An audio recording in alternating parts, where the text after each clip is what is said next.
नमस्कार, स्वागत है आप सभी का शिक्षा सिटी के इस यूट्यूब चैनल में। दोस्तों, आज हम जनरल साइंस का एक मोस्ट इम्पॉर्टेंट टॉपिक आज के वीडियो में कवर करेंगे। यह टॉपिक है मानव रोग का। मानव रोग का जो टॉपिक है दोस्तों, इस टॉपिक से प्रतिवर्ष जितने भी गवर्नमेंट के एग्ज़ाम्स होते हैं उस एग्ज़ाम में लगभग 2 से लेके 3 प्रश्न होते हैं जो मानव रोग के टॉपिक से जुड़े हुए होते हैं। तो इस प्रकार से यह जो मानव रोग का टॉपिक है आपके एग्जाम के लिए काफ़ी महत्वपूर्ण है। तो इस वीडियो का बिल्कुल ध्यान से देखिएगा। यह जो मानव रोग का टॉपिक है टोटल 2 भाग में आप तक पहुंचाया जाएगा।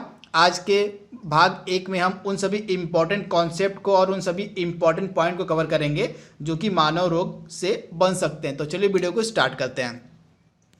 सबसे पहले आप जानिए कि मानव रोग होता क्या है।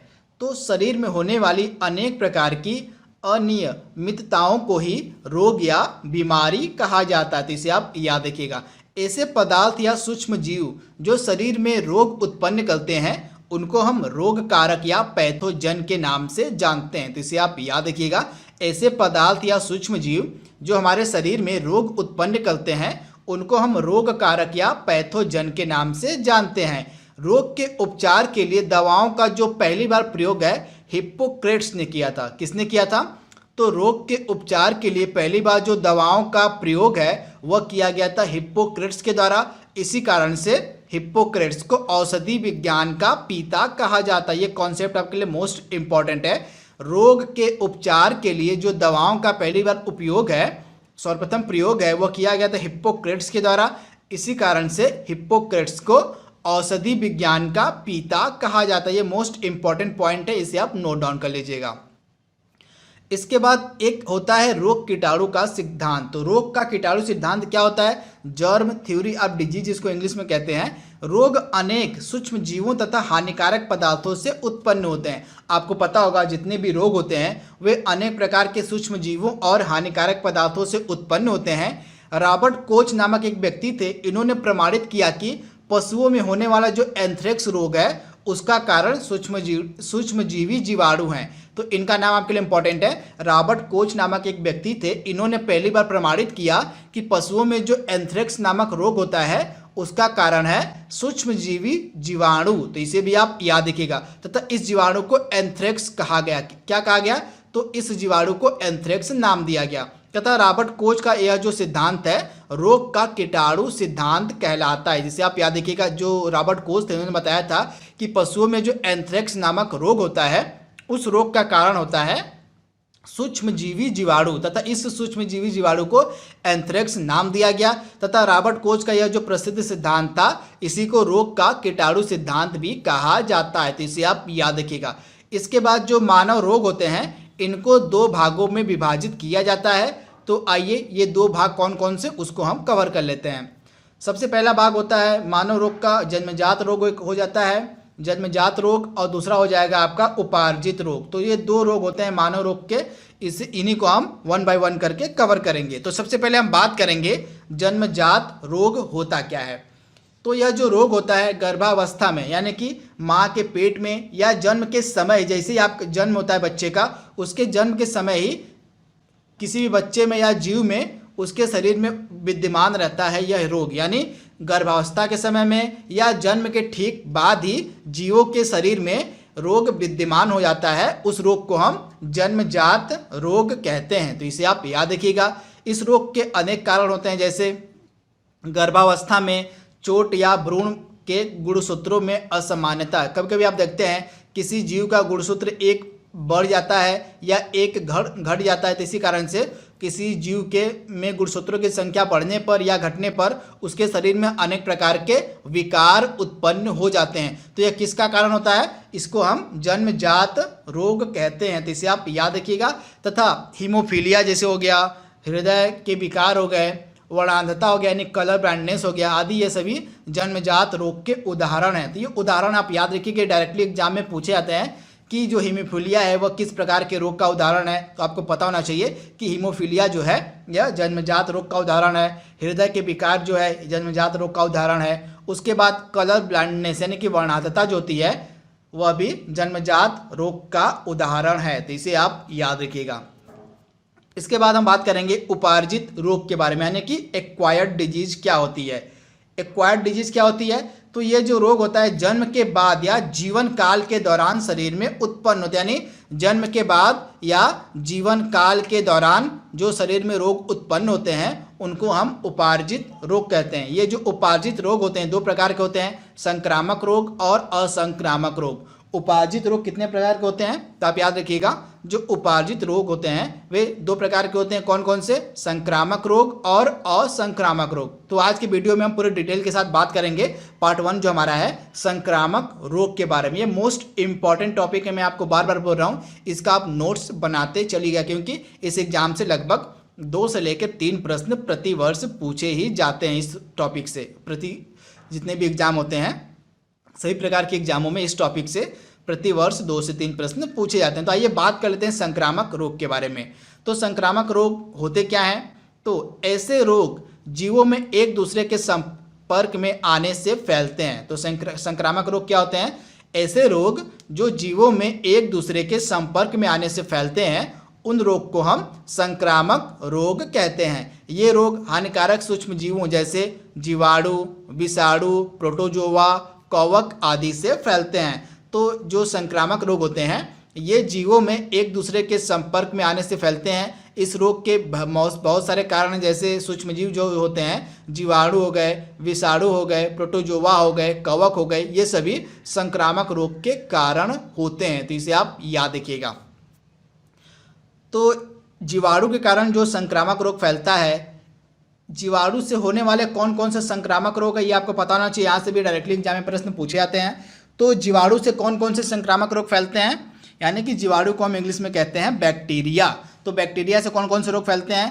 टिटनेस हो गया, सिफिलिस हो गया, हैजा हो गया, डिप्थीरिया हो गया, काली खांसी, प्लेग, निमोनिया, कालरा, गोनोरिया, क्षय रोग को हम टीबी कहते हैं, टाइफाइड और कोड़ यानी लेप्रोसी, ये सभी जो रोग हैं ये बैक्टीरिया यानी कि जीवाणु से फैलते हैं। तो इसे आप याद रखिएगा। उसके बाद विषाणु जनित रोग कौन कौन से होते हैं? वायरस से कौन कौन से रोग फैलते हैं? तो रेबीज, कुत्ते के काटने से जो रोग होता है उसको हम रेबीज कहते हैं। रेबीज का अन्य नाम है हाइड्रोफोबिया, इसे भी आप याद रखिएगा। उसके बाद दाद हो गया, चेचक हो गया, छोटी माता, ट्रेकोमा, खसरा, polio, hepatitis, AIDS, Ebola, encephalitis, chikungunya, dengue, rubella और गलसुआ, ये सभी इंपॉर्टेंट रोग हैं जो विषाणु यानी कि वायरस से फैलते हैं। जिन्हें भी आप जरूर अपने दिमाग में रखिएगा। इसके बाद प्रोटोजोआ से कौन कौन से रोग फैलते हैं? तो प्रोटोजोआ जनित रोग कौन कौन से होते हैं? तो मलेरिया हो गया आपका, पेचिस हो गया, पायरिया हो गया, काला जार हो गया और निद्रा रोग जो होता है ये सभी किससे फैलता है? तो प्रोटोजोआ से फैलता है। तो इसे आप याद रखिएगा। प्रोटोजोआ से मलेरिया फैलता है, पेचिस फैलता है, पायरिया फैलता है, काला जार फैलता है और निद्रा फैलता है। वहीं अगर हम वार्म जनित यानी कृमि जनित रोग की अगर हम बात करें तो फाइलेरिया हो गया, टीनिएसिस हो गया और एस्केरिएसिस हो गया, ये सभी जो रोग हैं ये कृमि जनित रोग होते हैं। दोस्तों ये मोस्ट इम्पॉर्टेंट टॉपिक है। जीवाणु से कौन कौन से रोग फैलते हैं ये लगातार एग्जाम में पूछा जाता है। अगर आप एग्जाम दिए होंगे गवर्नमेंट का एग्जाम तो आपको पता होगा कि इस प्रकार के प्रश्न लगातार एग्जाम में पूछे जाते हैं कि कौन कौन से रोग होते हैं जो जीवाणु से फैलते हैं, या कौन कौन से रोग होते हैं या विषाणु से फैलते हैं, या किस प्रकार के रोग प्रोटोजोआ से फैलते हैं। तो इससे आप जरूर दिमाग में रखिएगा, यहाँ से लगातार एग्जाम में प्रश्न पूछे जाते हैं। इसके बाद अगर हम एड्स रोग की बात करें, एड्स रोग भी एक संक्रामक रोग है। अगर हम एड्स की बात करें तो एड्स जो है किससे फैलता है? तो यह विषाणु से फैलता है तथा यह रोग HIV जो वायरस होता है, विषाणु होता है, उसके कारण फैलता है। HIV का मतलब क्या होता है? Human immuno deficiency virus. इसी के कारण जो है आपका HIV रोग होता है। तो इसे भी आप याद रखिएगा। एड्स का कारण क्या होता है? एड्स के कारण होता है HIV वायरस यानी कि ह्यूमन इम्यूनो डिफिशियंसी वायरस के कारण ही एड्स रोग होता है। इसे आप याद रखिएगा। एड्स का पूरा नाम क्या होता है? Acquired immuno deficiency syndrome. इसके बाद इस रोग में, एड्स रोग में रोगी की प्रतिरोधक क्षमता धीरे धीरे कम होने लगती है तथा HIV की जांच के लिए एलिसा टेस्ट किया जाता है। इसे आप याद रखिएगा। HIV की जांच के लिए एलिसा टेस्ट किया जाता है। उसके बाद मलेरिया रोग की अगर हम बात करें तो यह जो मलेरिया रोग है यह प्रोटोजोआ के कारण फैलता है। मैंने आपको बताया था यह जो मलेरिया रोग है यह प्रोटोजोआ के कारण फैलता है तथा यह रोग प्लाज्मोडियम नामक प्रोटोजोआ है। क्या है? इस रोग का कारण क्या होता है मलेरिया का? इस रोग का कारण होता है प्लाज्मोडियम नामक प्रोटोजोआ। ये आप याद रखिएगा, प्लाज्मोडियम नामक प्रोटोजोआ के कारण ही मलेरिया रोग फैलता है तथा इस प्लाज्मोडियम नामक प्रोटोजोआ का वाहक कौन माना जाता है? तो मादा एनाफिलीज मच्छर। ये भी इंपॉर्टेंट है, मादा एनाफिलीज मच्छर के कारण ही जो है मलेरिया रोग फैलता है। तथा यह जो जानकारी है सर डोनाल्ड रॉस ने दी थी।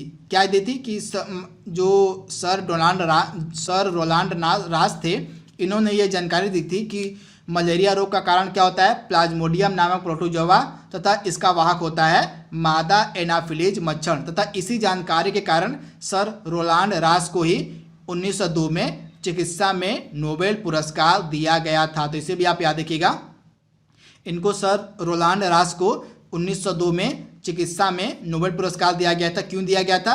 तो इन्होंने बताया था कि मलेरिया का कारण होता है प्लाज्मोडियम नामक प्रोटोजोआ तथा इस प्रोटोजोआ का वाहक होता है मादा एनाफिलीज मच्छर। तो ये मोस्ट इंपॉर्टेंट है।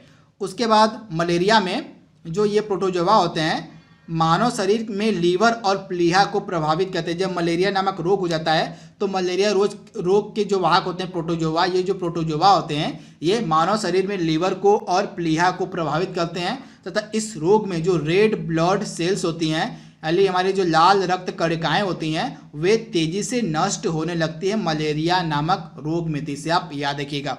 वहीं अगर हम डेंगू की बात करें तो डेंगू भी एक विषाणु वाला रोग है। यह भी वायरस के कारण फैलता है डेंगू। तथा इस डेंगू नामक वायरस मतलब यह डेंगू जो है डेंगू नामक वायरस से फैलने वाली बीमारी है तथा इसका वाहक मादा एडिज इजिप्टी मच्छर होता है। क्या होता है? डेंगू का वाहक कौन होता है? तो मादा एडिज इजिप्टी मच्छर होता है।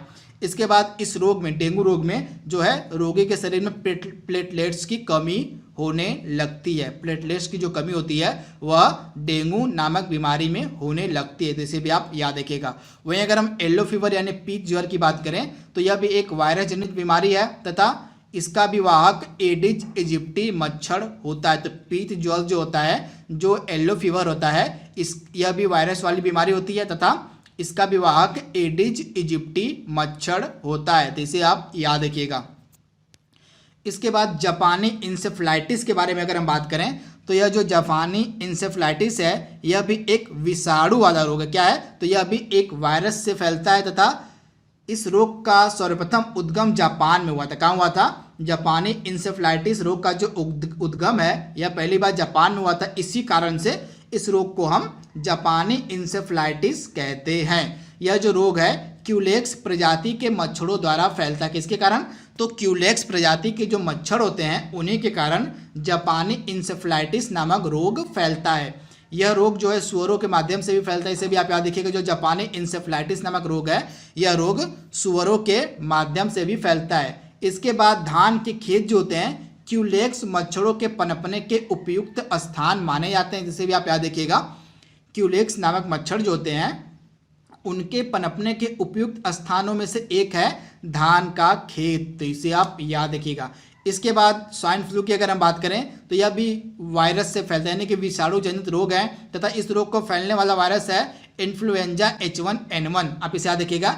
इन्फ्लुएंजा H1N1 जो होता है इसके कारण स्वाइन फ्लू नामक बीमारी होती है तथा इसके इलाज के लिए ओसेल्टामिविर नामक औषधि दी जाती है। जिसे आप याद रखिएगा।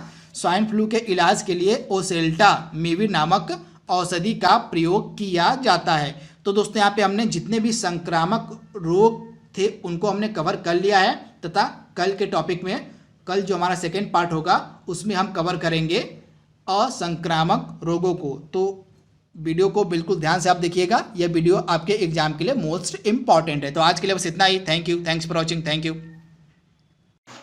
हेलो फ्रेंड्स, मेरा नाम गमरीश यादव और मैं आपसे ये कहना चाहूँगा कि अगर अभी तक आप लोगों ने अभी अनअकैडमी एप्लीकेशन इंस्टॉल नहीं किया है तो इंस्टॉल कर लीजिए, जहाँ पे मेरी फ्री क्लासेस भी चलती हैं, जहाँ पे मेरी पेड क्लासेस भी चलती है। तो फ्री क्लासेस भी आप रेगुलर दे सकते हैं। एवरीडे एसएससी में, रेलवे में जितने भी आपके अपकमिंग एग्जामिनेशन आ रहे हैं, सारे सेक्शंस के लिए मैं आपको फ्री क्लासेस वहाँ पे प्रोवाइड करा रहा हूँ। करना सिर्फ इतना है आपको कि अनअकैडमी का एप्लीकेशन इंस्टॉल करना है और वहाँ पे आपको कोड टाइप करना है विमलेश @14। विमलेश मेरा नाम है, @ जो है स्पेशल कैरेक्टर हो जाएगा और 14 डिजिट हो जाएगा, जिससे आप फ्री क्लास है जो बिल्कुल फ्री है, बिना किसी पैसे लगाए जो वीडियोस मिलेंगी वो आप जाकर के वहाँ पे देख सकते हैं बिल्कुल फ्री अनअकैडमी के एप्लीकेशन पे। उसके बाद दोस्तों अगर ये वीडियो आपको अच्छी लग रही है, जो वीडियो प्रेजेंट करी जा रही है आपको शिक्षा सिटी पे, तो वीडियोस को लाइक करिए, चैनल को ज़्यादा से ज़्यादा शेयर करिए, चैनल को ज़्यादा से ज़्यादा सब्सक्राइब करिए। चलिए वीडियो देखते हैं।